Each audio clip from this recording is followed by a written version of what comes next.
I spent my life being the responsible daughter, the one who never asked for anything. Then at my engagement party, my parents announced they were giving my entire wedding fund to my sister. I just smiled, because I'd already moved the money, and what happened next left them speechless. I'm Elise. I'm 28, and until this year, I would have told you my family was supportive, tight-knit, even. We were never the picture-perfect bunch, but I always thought we had each other's backs. I was the responsible one, the planner, the fixer of the family. My younger sister, Heather, was the wild child. Always borrowing money, always in some sort of drama. But I figured that's what families were for. You helped each other. Or at least, I did. My parents always seemed to enable her behavior, brushing off her mistakes as growing pains. But I was the dependable one, the one they praised for being so mature. I didn't realize until recently that what they really meant was the one we can take for granted. My fiancé, Daniel, and I got engaged last year, after 4 solid years together. We weren't flashy about it. We'd been saving, planning smart, and keeping things modest but meaningful. When we told my parents, they were thrilled, or so I thought. My mom cried. My dad clapped Daniel on the back and said, "Welcome to the family, son." They offered to help with the wedding, even said they'd been setting aside money since I was a teenager for this very day. $40,000, tucked away just for me. I was floored. I hadn't expected anything. Daniel and I had already planned to cover most things ourselves, but that gift? It meant we could actually breathe. We could afford to bring some family from out of town, get a venue we loved, maybe even take a short honeymoon. We set a date, booked the place, and even sent out save the dates. Everything was moving along smoothly until Heather lost her job, and then wrecked her car, and then got evicted. She called me crying one night, asking if she could borrow $1,000 just to get through the week. Daniel was the one who gently suggested we say no. Not because we didn't care, but because it was never just once with Heather. And this time, with a wedding looming, we had to draw the line. I told her as kindly as I could that we couldn't help this time. That's when things shifted. Suddenly, my parents weren't returning my calls as often. My mom was cold, distant. My dad stopped asking how the wedding planning was going. When I mentioned the florist one weekend at brunch, my mom sniffed and muttered, "Must be nice to afford flowers when your sister's struggling to eat." I stared at her, stunned. Daniel reached for my hand under the table, giving it a squeeze. Still, I didn't push. I tried to keep the peace, hoping it was just temporary tension. I even invited Heather to be a bridesmaid. She never responded to the invite, but I figured she was just embarrassed or overwhelmed. I didn't want to make it worse. The engagement party came a few weeks later. Daniel's parents hosted it in their backyard. It was a beautiful evening, strung up with fairy lights and full of warm laughter. His mom had gone all out with the catering, and friends and family showed up from both sides to celebrate. Even Heather showed up, wearing a white dress, which raised some eyebrows, but I let it go. I wasn't going to let her throw me off. I was focused on the people who were happy for us, the people who mattered. About an hour in, after Daniel and I gave a short thank you speech, my mom suddenly stood up with a microphone. I blinked in surprise. No one had asked her to speak. She tapped it a few times, and everyone quieted down. "Can I just say something?" she asked sweetly, already in full performative mode. "We are so proud of Elise and Daniel. Truly. But we've had a change of heart about something." Daniel's hand tensed in mine. My mom smiled warmly at the crowd, then at me. "We've decided to give the wedding fund to someone who truly needs it right now. Someone who's going through a rough patch." Elise's sister, Heather. There was a beat of silence. I thought I misheard her. My stomach dropped. "She's had a hard year," my dad added, stepping up beside her. "We know Elise and Daniel will find a way to make their wedding work. They're responsible. But Heather needs a safety net, and we think this is the right thing to do." My ears were ringing. I couldn't move. Daniel turned to look at me, eyes wide in disbelief. I stared at my parents, trying to process the casual cruelty of it all. The way they announced it, publicly, at our party. Like it was some noble gesture.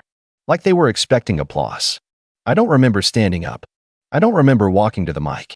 But I do remember the stillness in the air as I took it from my dad's hand, every pair of eyes now on me.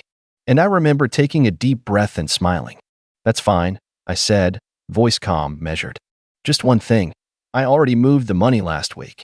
A ripple went through the crowd. My mother's face twitched. "What?" "I moved it," I said again, still smiling. "Since it was a fund for my wedding in an account under my name, I transferred it somewhere safe. Just in case." My dad's eyes narrowed. "Where?" I looked directly at Heather then, who had stopped mid-sip of her drink. Somewhere you won't find it. And that was when the yelling started. Heather nearly dropped her glass. You can't do that, she blurted out, her voice rising above the gasps and murmurs. That money was meant for me. Mom and Dad said. Mom and Dad don't control my bank account, I replied, still holding the mic, voice steady despite the heat rising in my chest. They may have contributed to that fund, but it's been under my name since I turned 25. I made sure of that. Remember? When you forgot my birthday but showed up the next day asking if I'd co-sign on a car loan. A few awkward chuckles rippled through the crowd.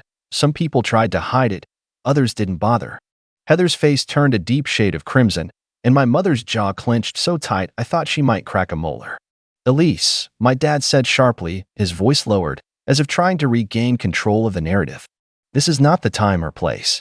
Oh, I agree, I said, setting the mic down gently on the table. But you made it the time and place when you tried to humiliate me in front of everyone I love. Daniel stepped up beside me, placing a supportive hand on my back, and gave my parents a long, unreadable look. We were trying to let this be a night about celebration, but you decided to make it about your disappointment that you couldn't manipulate Elise anymore. Excuse me, my mom snapped. We gave her everything. We've supported her whole life. And I'm grateful, I said calmly. Truly. That's why I never pushed back when you made it clear Heather was the favorite. I kept helping. I paid her phone bill more times than I can count. I covered for her when she missed family events. I even stayed quiet when she stole from me. Heather gasped. That's a lie. I found my missing bracelet in your room, Heather. You borrowed it for a party 3 years ago and never gave it back. Then when I asked about it, you cried to Mom and made me apologize. There was a long pause. Everyone was frozen, watching. No one was eating. No one was drinking. It was just silence and tension, like the moment before a storm hits. My mom finally found her voice. You're being cruel. Vindictive. This isn't like you, Elise. You don't get to define who I am anymore, I said. I've been the good daughter for 28 years. I played by your rules. I took care of everyone, and I kept my mouth shut. But that ended tonight. I could see the ripple of discomfort moving through the room, but not in the way that made me feel ashamed. In fact, quite the opposite. A few of my cousins were nodding. Daniel's sister was standing with her arms crossed, glaring at my parents like she'd seen the show before and finally had confirmation it wasn't just her imagination. My dad tried one last time, a softer approach now. Sweetheart, just think about your sister. She's struggling. She's always struggling, I said, more quietly now. And you've always made it my job to fix it. But she's not my child. She's not my responsibility. She's your daughter. And maybe if you'd taught her accountability instead of handing her money and blaming me for her mistakes, we wouldn't be standing here right now. Heather looked like she wanted to throw something. Instead, she just stood there trembling, arms crossed, biting her bottom lip so hard it turned white. Where did you move the money? She demanded. Tell me right now. I looked at her for a long beat. I used part of it to put a down payment on a house Daniel and I love. A place we'll start our life together. And the rest? I smiled. I opened a new account in a bank that none of you know about, under my married name. So no, you won't be able to find it. Ever. Daniel gave a slight nod, and I could tell he was proud. Not just because of the money thing, but because for the first time in my life, I didn't let them bulldoze me. I didn't retreat or try to smooth it over for the sake of family. We're leaving, I said, grabbing my clutch. Thank you to everyone who came and supported us. We're grateful. As for the rest, I glanced back toward my parents and sister, their faces frozen in disbelief and something else, panic. Good luck. And with that, we walked out of the backyard, past the guests, past the twinkling lights and clinking glasses, through the gate, and into the night. We made it a full 10 feet down the sidewalk before I felt my phone buzz. First, it was a message from Heather. You're disgusting. You've always been jealous. Then another one, from Mom. You don't walk out on family like that. We need to talk. Then my dad, in a last-ditch effort. Please don't do this. Don't let this ruin everything.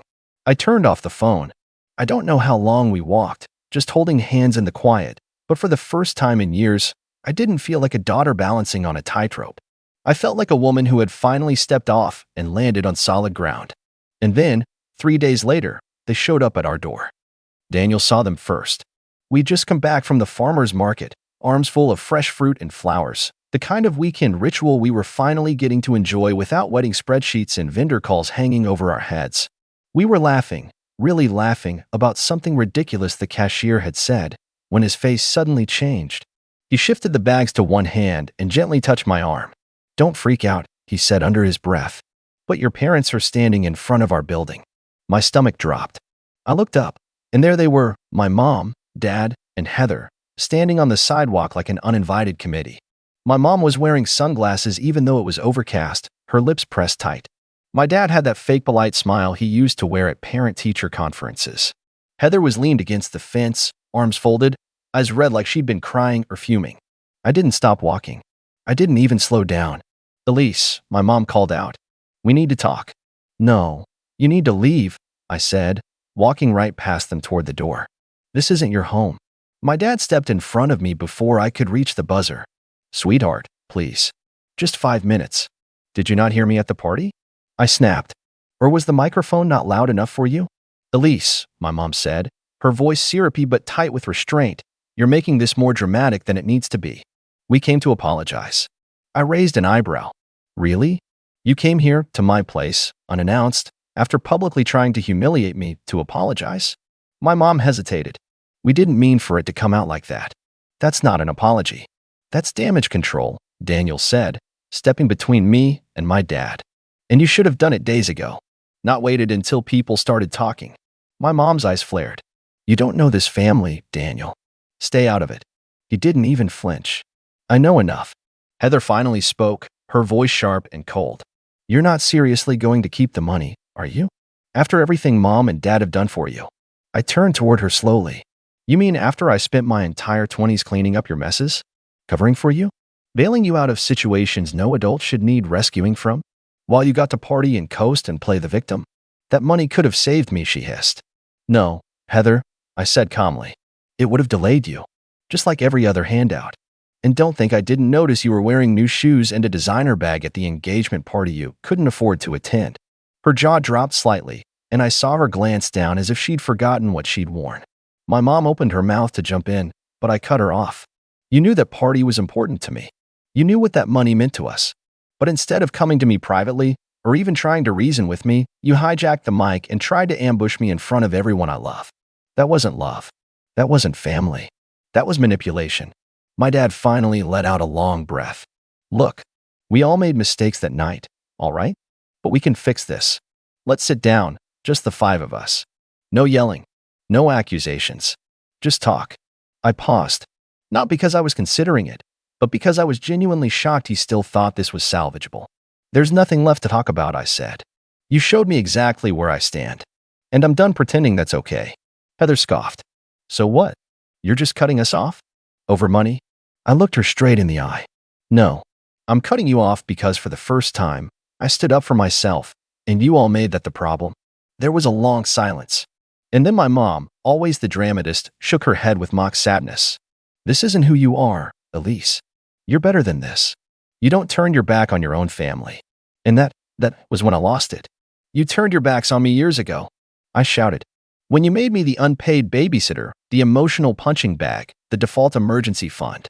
And I kept taking it because I thought one day, maybe you'd finally see me as more than the responsible one. But now I know, you never will. You'll always see me as the one who owes you." My voice cracked on that last word, and I hated that it did. But I saw something shift in their faces then. Not guilt, offense. Like I was the villain. Like I was ungrateful. "Elise," my dad said, his voice now cold and clipped. "If you walk away from this, don't expect us to be there when things fall apart." Daniel stepped forward again, voice calm but firm. "She's not walking away. You already pushed her. And she doesn't need a safety net made of guilt." I looked at them all one last time. 3 people I used to bend over backwards for. I felt not angry anymore. Not even sad. Just done. I turned, buzzed us into the building, and walked away without looking back. We sat in silence for a while after we got back inside. Daniel made us tea while I sat on the couch, trying to process it all. I half expected the buzz of my phone again, another flood of guilt messages. But there was nothing. Just quiet. Until about an hour later, when I opened my email and saw the subject line, "Your wedding account, urgent." I opened it, and what I read made me shiver. The email was from the bank. Apparently, earlier that morning, just hours before the surprise doorstep ambush, someone had tried to access my wedding account. They hadn't gotten far because the security questions didn't match and they failed the two-factor verification, but it triggered a fraud alert. It wasn't hard to guess who tried. I immediately forwarded the email to Daniel, then called the bank's fraud department. They confirmed someone had attempted to impersonate me over the phone. Thankfully, my security protocols held. The account had already been frozen temporarily as a precaution, but now they were offering to permanently lock it unless I came in to verify everything in person. I made an appointment for the next morning. I was shaking by the time I hung up. Daniel didn't say anything right away. He just stood behind me, gently rubbing my shoulders. Then, after a long pause, he said quietly, "They're desperate. That's the only reason they'd stoop this low." That night, I didn't cry. I didn't rage. I just felt hollow. But not the kind of hollow that hurts. The kind that feels like finally clearing out a room that had been full of junk for too long. I realized then, the family I had loved so fiercely, so loyally, had only ever been loyal to the idea of me. The version of me that kept quiet, played nice, and never challenged their entitlement. But the moment I stopped being useful, the illusion shattered. The next morning, I visited the bank and transferred the funds again, this time into a new account at a credit union Daniel and I had just joined, under a joint account tied to our new house. I asked the bank to add extra protections, flagged my information with identity monitoring services, and made sure every password tied to the account was brand new and impossible to guess. By the time I got back home, Daniel was already in full "let's protect our future" mode, shredding old documents, updating our mortgage login, and putting together a folder of all our important financial records. And that night, I made a decision. I wrote a letter to my parents. Not a text, not an email, a real letter, printed and mailed. It said, "Dear Mom, Dad, and Heather, this will be the last time you hear from me for a while. After everything that happened at the engagement party, and after discovering someone attempted to fraudulently access my account, I need space. Space to heal. Space to protect the life I'm building with Daniel. You may see this as abandonment. You may call it overreacting. But the truth is, I've been abandoning myself for years to keep peace in a family that only ever asked me to shrink. That ends now. The wedding will go on, without your money, without your input, and without your presence unless I receive a sincere, unconditional apology. Not excuses, not justifications. A real apology followed by real change. Until then, please do not contact me. At least I sent it certified mail. I wanted to be sure they received it, and that I had proof I'd said what needed to be said. The silence afterward was deafening. A week passed. Then two. Then, out of the blue, I got a single text from my mom. "We got your letter. I hope you're happy." I didn't respond. The wedding came 6 months later. It was beautiful, intimate, honest. No fake smiles. No walking on eggshells energy. Just people who loved us, who showed up not out of obligation, but out of genuine care. Daniel's dad walked me down the aisle, and his mom cried harder than anyone. We laughed. We danced. We toasted. We celebrated love in the truest sense. Love that's earned, love that's respectful, love that lifts, not leeches. Afterward, as Daniel and I stood on the balcony of our rented villa, barefoot and giddy with champagne, he asked, "Do you think they'll ever come around?" I thought about it. About the years I spent sacrificing my peace. About the party. About the bank email. About the voicemail Heather left me weeks ago, calling me a selfish traitor.